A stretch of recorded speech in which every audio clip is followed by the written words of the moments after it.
So by now, we've been practically talking about our principles, governance issues, and what's pretty much missing is still our action-oriented agenda. So this is what we're going to be doing right now. To do so, we've divided we've created several working groups based on your recommendations. Before I hand the microphone over to my colleagues who are going to be giving you a little bit more of information on what's going to be happening in their specific working groups, and just to provide more information so that you can make the best decision on what group you want to attend. It just came to our attention that some of you want to continue talking about the gift. So I want to know what you think about if we switch the working group that's focused on the G20 and just switch it for gift. And I don't know if that would be a good decision, or do you want us to add it like a new working group? I don't know if I can have show of hands, or if someone just can provide some opinions around this.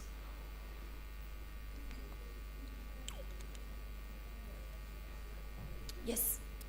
Could you please briefly outline what the G20 group is about? Then maybe we can see if we can bring them together or create another group. Okay, perfect. Okay, so then we can just begin talking about, okay, then we'll just give you the first pitch about the groups, and then we can just talk and see if we can just switch the gift for the G20. So, Warren, do you want to talk about the Open Government Partnership? Sure. So just tacking on to the question about the G20 and gift, at the moment there's 7 working groups. The two first, the Open Government Partnership and the G20, are somewhat different to the others, which are all about sectors or particular sector working groups. In a way, the Open Government Partnership and the G20 is more of it's a particular kind of time-bound institution. So one way you could see it is that the G20 and Open Government Partnership cut through all of the sector groups, so that whether you're working on maternal health or aid effectiveness, 2 forums that you've got to go to are the G20 or Open Government Partnership. So just to make that distinction. So the Open Government Partnership, having made that qualification. As most of you probably know, I forget now, 2 months ago, 8 governments and civil society organizations, led by the US government and the Brazilian government, formed an initiative called the Open Government Partnership. The basic idea of the initiative is that each government would make a commitment about open government, very specific action, national action plan around open government practices, that they would commit to implementing over the next 2 to 3 years.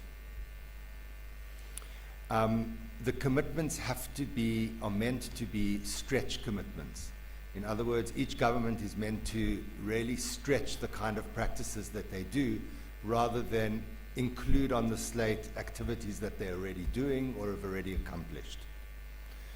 The second very important part of the Open Government Partnership is that the commitments are meant to be developed and monitored by a multi-stakeholder committee.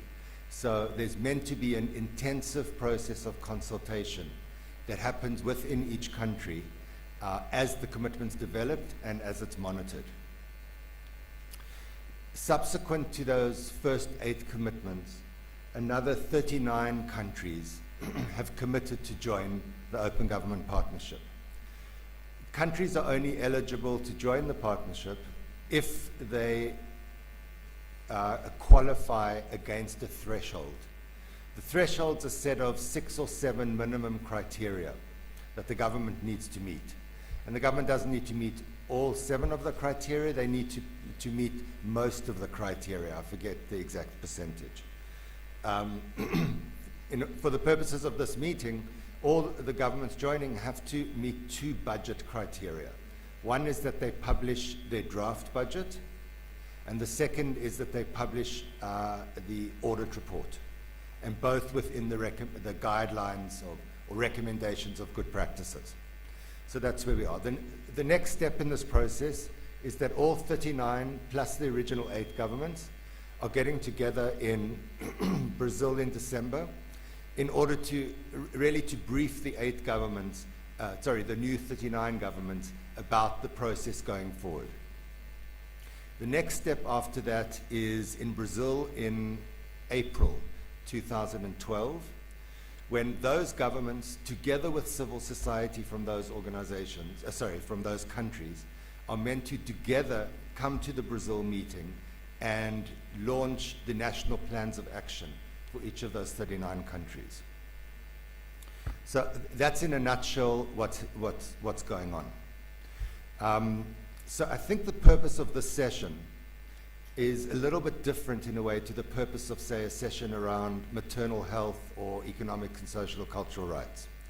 What we could do in the session is, I'm happy to kind of sit and talk with people to get greater clarity around what the OGP is and how you might be able to work with your government to make sure that your priorities are represented in that national plan of action. And I guess even more important, that you and civil society is included in the discussion of how that action plan is actually developed. Because that's going to be the big challenge in OGP. There's less of a discussion in OGP around international advocacy. And that's why I mean that it's a little bit different to the other 5 or 6 sessions. So it's really going to be more a discussion about what we can do in individual countries and how we might be able to support each other, even in sharing information and lessons of what's happening within the 8 and then the 39 countries, so that we can make sure that the space that we've got, the space that civil society's got within the Open Government Partnership is respected and is used properly. So that would be that discussion. Thanks, Warren. Sanjeev, could you give us a bit of information on the G20 working group, please?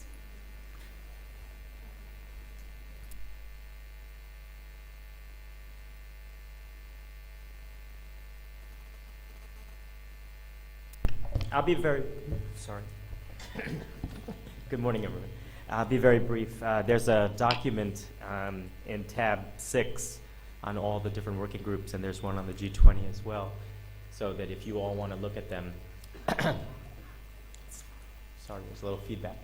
But the idea about the focus on the G20, as all of you know, with the shift from the G8 to the G20 seemingly being the major body for major powers around the world that makes, at least has dialogue, if not makes decisions in terms of global governance and global policy, that there might be an important opportunity there for the global movement around budget transparency, accountability, and participation. I won't go through the details of the G20. You all know that it's 19 major governments around the world, including the European Union. The G20 finance ministers meet quite regularly, obviously because of the unfolding and continuing global economic crisis, global financial crisis. There's 2 working groups. We only mentioned one in the note, but I'll mention the second one. There's an anti-corruption, let me try this one. Actually, I wonder if the sound people, there's been feedback the whole morning. I wonder if it's possible to adjust the levels. We're being asked to talk closer and closer to the microphone, and that's what's causing the feedback. So, okay, I'll try again with this one. Sorry, folks. There's 2 working groups. There's an anti-corruption working group and a development working group, each of which could be a place where one could imagine doing global advocacy for the global movement to try to influence the G20. Regularly in the anti-corruption working group over the last few years, there's been discussion about public finance, public budget transparency issues. Of course, given the nature of the G20, where you have certain countries represented that are opposed to these types of transparency approaches, it hasn't gone very far. Nonetheless, there are champion governments like Brazil and others that have continued to try to advance this issue on the anti-corruption working group.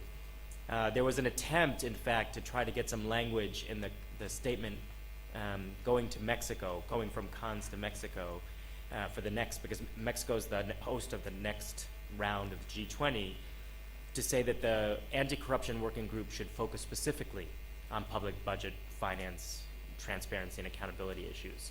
That was, at least to date, not successful, but there continues to be attempt to do that. The other working group that one could imagine public finance, transparency, participation, accountability to be inserted into is the development working group. And it would connect again to this linkage between aid, transparency, and potentially also extractive transparency within the development working group. Again, like OGP though, I'd echo Warren, this is not necessarily, G20 may not be the focus of a working group. Maybe it's something that needs to be looked at in all the working groups as a target or an institution that needs to be focused on by the global movement as an opportunity to shift global policy and create a more favorable and global environment. But there was some interest on the part of several movement members, and so we wanted to at least put it before you as a possible working group. Thanks, Sanjeev. Okay, so now we're going to start with the